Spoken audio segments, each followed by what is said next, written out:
My name is Angela Malero, and I'm the Assistant Director of the Admissions Department.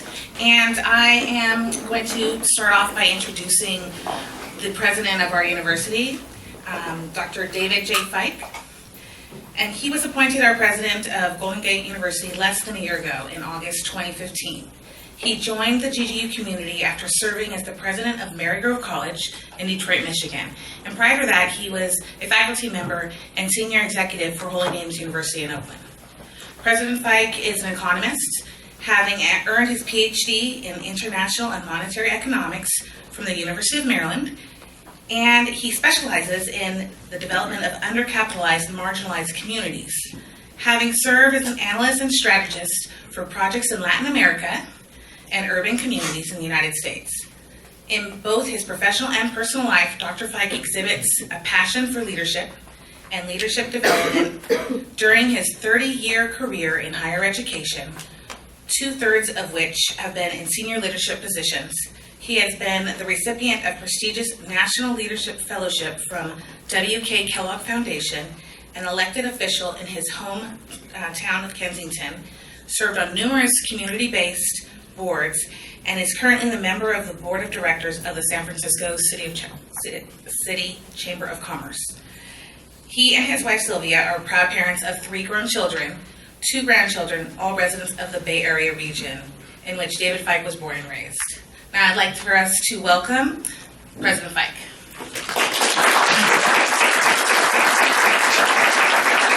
Thank you, Angela. And that last part, my grandchildren, is the thing I am most proud of. So I appreciate your including that as well. Well, welcome. I'm very excited to be able to welcome you here and just make a few opening remarks about Golden Gate University, which I know a little bit more about than those of you who are here for the first time and beginning to explore our programs. I partially know more about it because I've been here a little less than a year as the president, so I'm learning a little bit of it as well, as you will be learning tonight.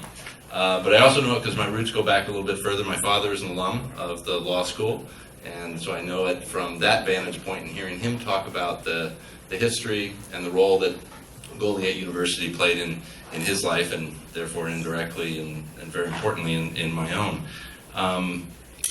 The roots of this institution go back to the Gold Rush era, and many of you may not know that. Many of you may have heard things about Golden Gate. Many of you may have been here on the campus. I suspect many of you know individuals who are either in the university's programming now or are graduates of the programming. Everywhere I go, I bump into people who know of Golden Gate, but sometimes have not actually been here on the campus. So I like to often tell folks that our roots run very, very deep in this community. Began by doing practical education, not degrees at that time in the Gold Rush era, but its roots go all the way back to the middle 1800s. Developed into a nonprofit higher education institution committed to providing practical education, pragmatic education, professional education for working adults all the way back in the early 1900s, 1901. Way ahead of its time.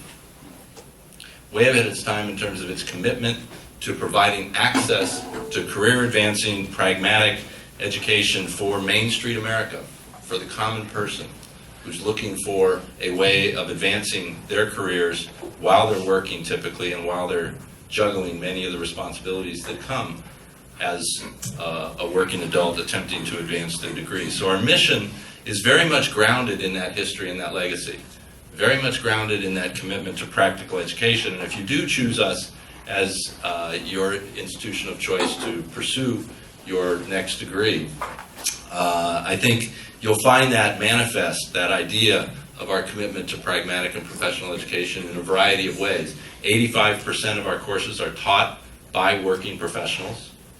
We're right here, as you can see, in the middle of our corporate community, and as a result, if you are here, you'll be able to take advantage of events that happen on this in this building because of that, because of our being centered right here in the middle of corporate America and working with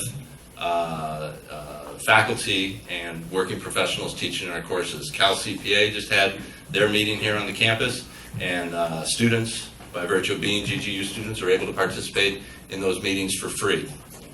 We're going to be having a national HR organization will be having their events here in this building and in these classrooms. And again, be available for students to be able to participate, network in, gain practical information and knowledge. Financial Analyst Organization a little bit later is going to be doing the same thing. This goes on and is part of the GGU experience, and if you were to join us here, I think you'd find that a very, very important part of your advancing your education.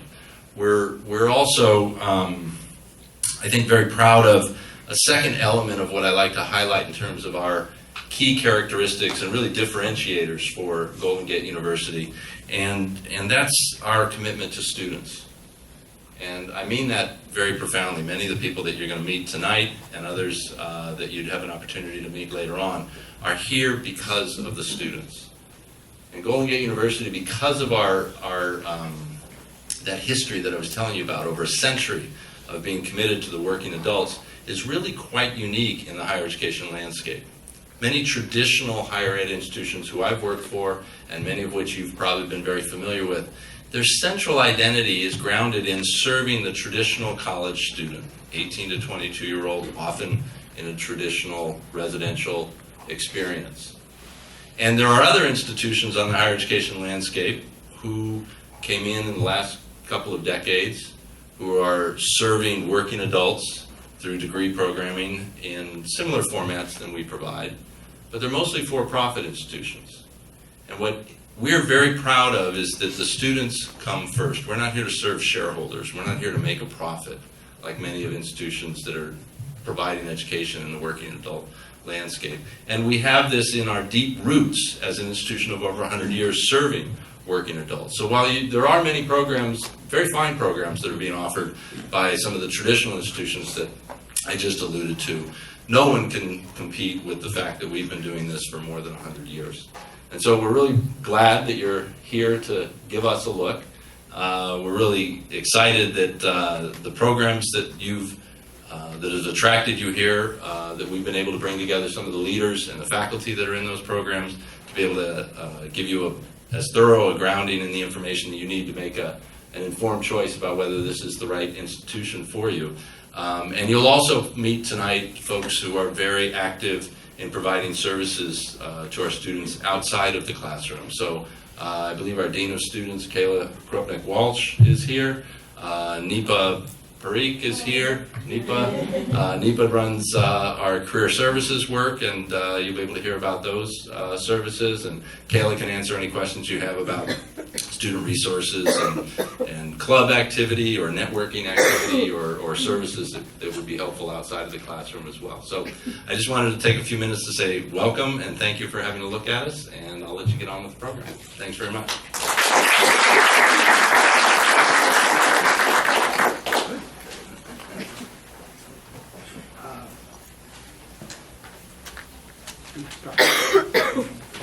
Well, good evening. I'm delighted that you're here. Thanks to President Fite for launching this conversation. Personally, I'm delighted to see you at this event this afternoon / tonight, because I believe that you're going to be learning a great deal about who we are, our DNA, if you will, and what makes GGU a very, very unique place. So I've been asked to share a little bit about what I do as a faculty member in undergraduate programs and kind of the unique model that President Fike was talking about that you'll see here at the university in terms of what faculty do. Now, I also want to recognize a number of my colleagues here tonight, fellow faculty members that I hold in high esteem and regard. And I want to tell you that as a faculty member, I look around and see other faculty members and I think how fortunate I am to be here. This is truly an amazing place. And I would rather be in no other place than Golden Gate University, doing what I do, working with my colleagues, and working with adult students like yourself. Perhaps, potentially like yourself. And so if I can cultivate and encourage a decision for you, with you, that would find you here at Golden Gate University, that's exactly what I want to do. And I think it's so unique. It is really it's a university without parallel, even here in the Bay Area, in a variety of ways. Okay, so just a little bit about me. I've got limited time. What you said, 30 minutes I had? 30 seconds? Oh, Oh, that's right, 30 seconds, right? Okay, in that case, I'll sit down. So I've been at Golden Gate University since 2011, and I serve as a faculty member in undergraduate programs, and I'm also the department chair. So that means that in my case, I administrate upper division management courses, and as of recent, upper division HR and international business. So I'm kind of keeping my eye on these programs, and part of my responsibility is making sure that any course that we offer in undergraduate programs that relates to what I do, so management, HR, international business, I want to make sure that we have the best faculty that we can find. So who would those people be? Well, these would be women and men who are professionals, experts in their field, who are doing what they're teaching. They're also supremely knowledgeable and insightful. So these are the kind of people that I look for to provide instruction in undergraduate programs. I know the graduate side does the same thing. We want to make sure that our instructors are qualified, competent, knowledgeable, and extremely good practitioners, effective practitioners who are respected in their field. So that's what I do, and I've been doing this since 2011. I'm a graduate of Gonzaga University in Spokane, Washington. Go Zags, a great basketball team. Oh, speaking of basketball. Yeah, a collective sigh. Maybe we should spend the next few minutes in mourning, sackcloth, and ashes to just, okay, sure, I should move on, right? Let's move on. Not over it. Right. One of the models that I think is valued here with faculty, I know this is the way it is in my case, is that faculty have the opportunity to be scholars in their area. And so for me, that would be in the area of leadership, management, org behavior, management communication, strategic leadership. You have the opportunity as a faculty member to be an expert, and that's the expectation, to be an expert in your field, to really be knowledgeable, and to bring that expertise into the classroom, to work with women and men who are every day trying to make themselves better in the workplace, more effective, more successful. We know that. So faculty who can be scholars and also practitioners. So what does that mean? In my own case, not only am I a full-time faculty member and I chair the undergraduate management department, I also work with organizations. And that's something that is absolutely fantastic. So think about it. You teach an area, and then you get to go out in the field and work with companies who are asking questions. How do we do this better? And then you bring that knowledge back into the classroom where you can talk about not only, for example, the theory, but also about how the theory works real-time in organizations. And it's information that you can apply immediately the next day in your workplace. That's the priority here. And I know that's my priority. Let me give you an example. So last week I was in Seattle, and I was working with the Navy, and they have a very large shipyard up in Seattle. Actually, it's in Bremerton. It's called Puget Sound Naval Shipyard. Some of you have heard of that. You probably, maybe some of you passed through PSN. I'd say you've been there. This is an industrial environment that repairs aircraft carriers, submarines. They do everything.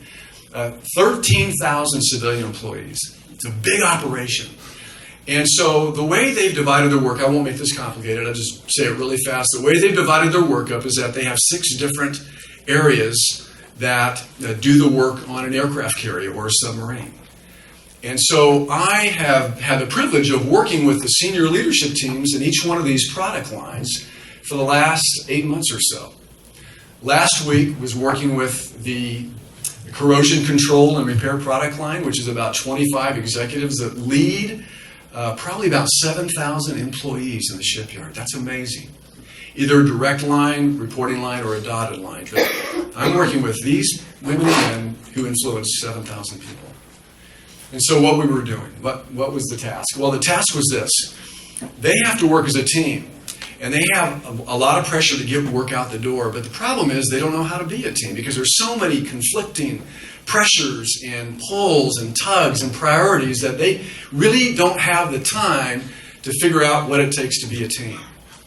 So my role last week was for 2.5 days, spend time with this group of very qualified, talented experts in the area of maintenance of our Navy fleet, in the area of how to build a high-performing team. And so, quickly, this is what I shared with them. There are basically 5 areas that create a high-performing team.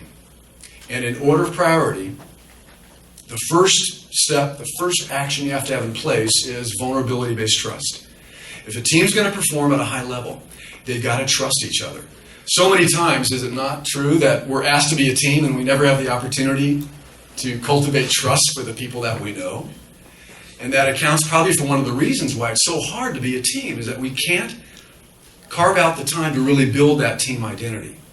So high-performing teams have as their common denominator or the foundation the ability and the time to build trust, vulnerability-based trust. And that means that, if I trust you, if there's Bladwin, raise your hand right back here. Yeah. If Bladwin and I are on a team and we trust each other, it's vulnerability-based trust, which means I can say, Bladwin, I dropped the ball, or I need help.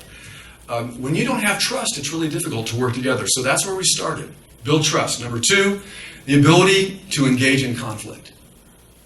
And in fact, mastering conflict. And this is not the kind of conflict where, I'm attacking Bladwin or Bladwin's attacking me, but it's conflict that emerges where Bladwin's got an idea and I've got an idea. She thinks her idea is good and I think my idea is good. So we have to engage in healthy conflict in order to find the best way forward. And it's a key to a high-performing team. If you have trust, guess what? You can engage in healthy conflict. It's absolutely amazing. Number 3, if you have trust, you're able to engage in conflict, then you can build commitment. Commitment, buy-in, investment. This is where we're going. We're all in it. Everybody's been heard. We've engaged in conflict. We trust each other. Now we can commit to this direction. We can commit to this initiative. We can commit to this effort. We're all on board. And even though I might think, I'm really not in a complete agreement with this initiative, but you know what? We've talked about it. I've been heard. I've heard the other ideas, and I'm committed to this. We're going to go forward as a team. So we've got trust. We know how to handle conflict. We've achieved commitment. Number 4, we embrace accountability. Isn't it true that on those best teams we've ever served on, that people have held us accountable for our performance, right? The kind of accountability that says, Jeff, you promised this and you're not coming through. We need you to deliver this. So healthy teams hold each other accountable. And when you have accountability, and by the way, it's not accountability from the top down. It's not the boss wagging the finger at you and saying, you better get busy, you better do this or else. It's accountability that comes from peer pressure. It's colleagues who hold each other accountable. And that's the best kind of accountability. And then finally, if you have trust, if you've mastered conflict, believe me, this takes time. You're not going to get there overnight. You achieve commitment. You have accountability. What happens? Anybody want to take a guess? Well, you have results. And that's really what we're looking for. So for 2.5 days, we worked with this group, and now they're really off and running, and they've got a tough job ahead of them. So why do I share that with you? Because I can turn around and share with people that I work with in the classroom, adult learners, women and men like you, what it's like to know a theory about how to build a team, but then what it really takes. And the kind of information really does allow us to build teams the right way in the office, in the industry, in the workspace the very next day. This is what the faculty at GGU are all about. This priority, this connection. Theory is important, knowledge is important, and we value that, but it's that link to getting the work done. It's how we then leave GGU and make it work the next day, how we find success in the workplace, how we find growth opportunities for ourselves. And my hope and even my expectation is that if you choose GGU as your place of education moving forward, I can guarantee you that it will be an incredible experience. You'll be surrounded by faculty who know what they're talking about, not because they're smart people, but because they know what it's like to do the very thing that they're teaching. They're experts, and that's exciting. And we'll do that in such a way that I believe will make your life as a developing professional that much richer and that much more dynamic. And then when you add to that, all the support teams and staff here at the university really is second to none. And we are committed to this. President Fike said it. We are committed to your learning, to your growth, to your development. You're not here alone. We walk with you every step of the way. We do everything we can to resource you and support you. And as far as I'm concerned, that's why I'm here. That's why I work with colleagues like Blodwin. That's why I'm delighted to serve in undergraduate programs with an incredible team. And that's why I'm excited that you're here. And I really hope that when you make a decision about where you're going to land academically, to continue your education or even to start it, that you'll pick GGU. And if you're not quite convinced, I have business cards. I'd love to have coffee with you. I'll take you to coffee, my treat, and we can talk about it. Because it's that important to me, and I know to everybody else as well. So I think I'm about out of time. So I have been asked to share this with you. All right, this is kind of the next step in terms of what's going to happen. We have other faculty in the program, undergraduate and graduate, that are here. And this is your time to meet with them. We also have people from admissions and financial aid. The best in the Bay Area are right here at the university. They're available to you. You can also learn about student services such as career planning, military resources, and student clubs. And you can speak with GGU alumni as well. You're surrounded by GGU people. That's all good. So in addition, we have a lot of food over here, and it looks really good. I've held off, but soon it's going to be time to indulge. So enjoy it. Build your network. Get to know some of the folks who are here. Rub shoulders with the faculty and other support services that are here to support you, encourage you, answer your questions, and hopefully convince you that the next best step is for you to be right here at Golden University. Thank you.